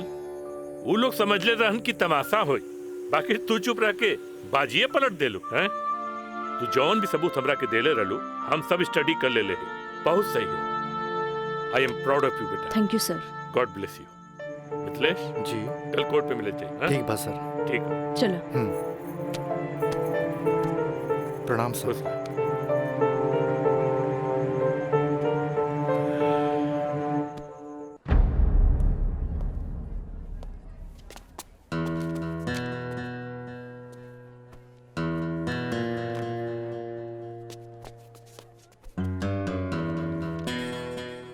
अदालत की कार्रवाई शुरू की जाए। जा बेटा। मिलॉर्ड, असल में ई केस एगो अय्याश अमीर आदमी के अय्याशी के केस है। साथ में पढ़े वाली छात्रा के अपन अय्याशी के जाल में फंसा के ओकर असमत से खेले के केस है। I object milord. हमार वकील साहिबा के शायद दिमाग खराब हो गई बा जी। हमार मुवक्किल पर बेबुनियाद घटिया इल्जाम लगा रहल बाड़ी। मिलॉर्ड, जेकरा ई घटिया और बेबुनियाद इल्जाम कहतारे ओकर बुनियाद हा। हम चाहे कि इनकर मुवक्किल राजा के कटघरे में बुलावल जाए। इजाजत है।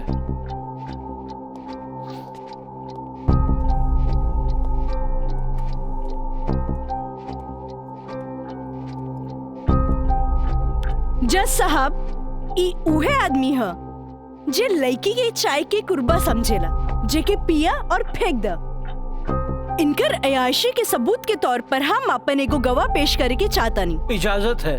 Thank you.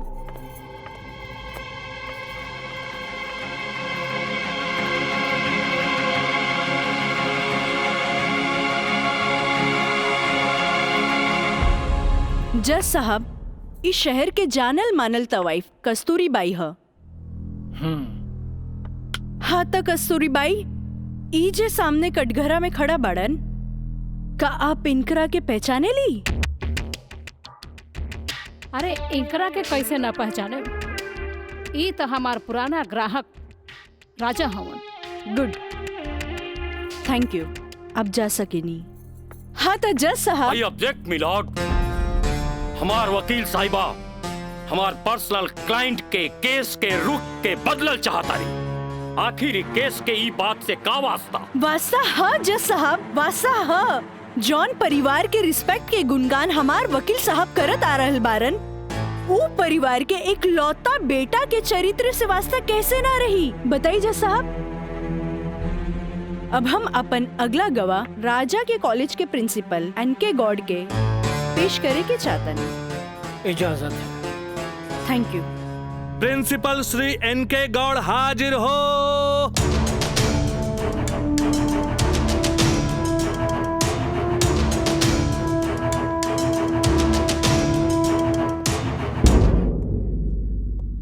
हाँ तो प्रिंसिपल साहब, आपकी कॉलेज की एक छात्रा काजल सिन्हा के साथ जब ई शख्स सरेआम छेड़खानी कैलस और जब वो आपसे रिपोर्ट करे के बाद पुलिस में जात रही, तब आप का कहनी?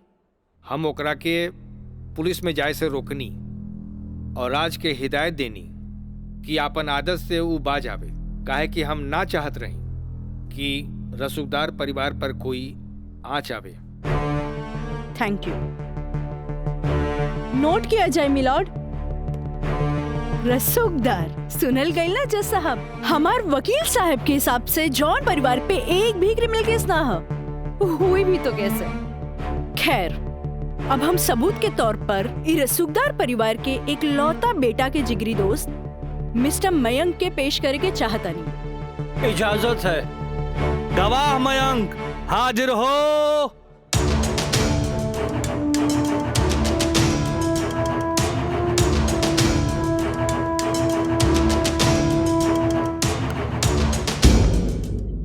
हाँ तो जज साहब। जज साहब, हमार वकील साहिबा खामोखा अदालत के वक्त के बर्बाद कर रहल बाड़ी और उस सवाल के जवाब देवल नहीं की चाहत जेमे बियाहता के पति और पति के पूरा परिवार बियाहता के रखे खातिर तैयार बा।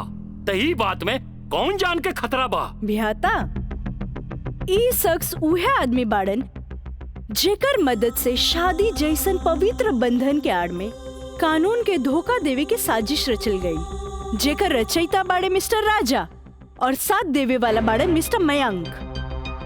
हाँ तो मिस्टर मयंक, तू अपन जुबान से ही उस सो कॉल शादी के आंखों देखा हाल बतावा। वैसे मिलॉर्ड, सबूत के तौर पर हम अदालत में एगो वीडियो क्लिप पेश करके चाहतन। थैंक यू सर।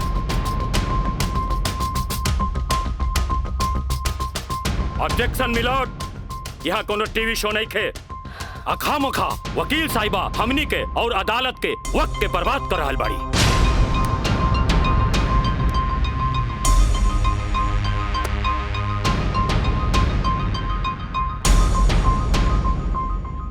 जज साहब, वीडियो क्लिप में साफ दिख रहल बा कि दुल्हा दुल्हन के दाएं बाएं ना बल्कि आमने सामने बैठाल गईल ह, जे हिंदू रीति रिवाज से बिल्कुल गलत बा। और ऐसे नहीं से भइल काहे कि पंडित से शादी ना करावल गई, एक बहरूपिया से पंडित के रूप धरावल गई। आप यही क्लिप के साथ पंडित के बयान खुद से देख ली। जज साहब, हम रेलवे कर्मचारी हैं। रुपया के लालच हमरा के नकली पंडित बने पर मजबूर कर देलस। जज साहब, हम एक गरीब आदमी बानी और पैसा का लालच बड़े बड़े लोगन के अच्छा और बुरा समझे का शक्ति के छीन लेला। हम तो एक गरीब आदमी बानी। दोस्त के कहला पर हम एगो भलता आदमी के पुजारी बना के इन लोग का ब्याह करवा देली। आखिर हम भी क्या करती? जज साहब, काजल की खूबसूरती का हम दीवाना हो गई और काजल के पावे खातिर हम समाज और कानून के हर सीमा के भी लांग गईली। हाँ तो जज साहब, हमार दूसरा वीडियो क्लिप देखी जे ई साबित कर दी कि धारा 420 से शुरू हो करके धारा 376, 375, 362, 361, 120B के उ लड़की के साथ अंजाम दिल गल बा। और जज साहब लगे हाथ हमार दूसरा वीडियो क्लिप भी देख ली प्लीज।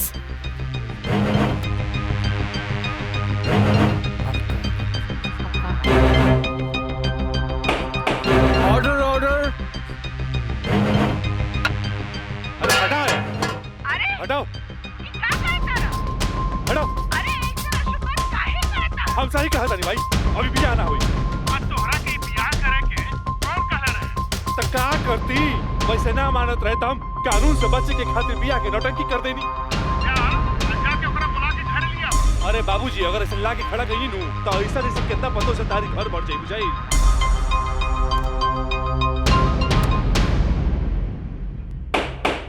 Order order. सारे गवाह और बयानात को मद्देनजर रखते हुए अदालत इस नतीजे पे पहुंची है कि मुजरिम का मकसद पहले से ही धोखाधड़ी से कहीं आगे था,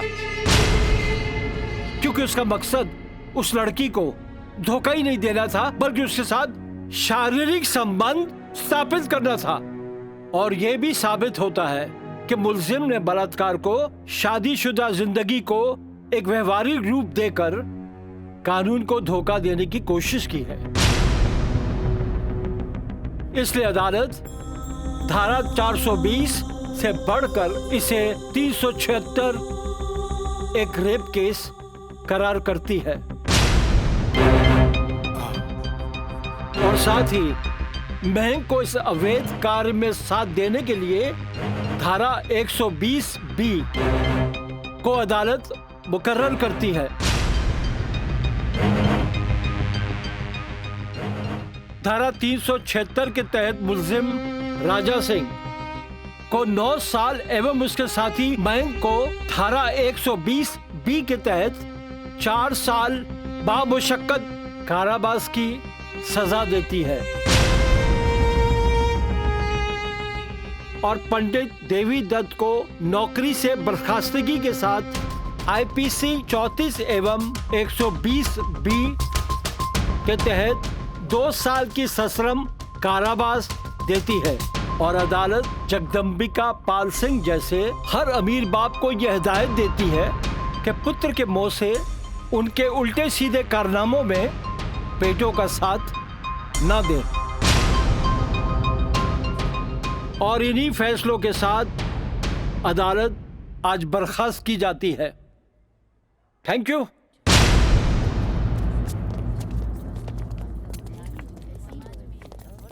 सर,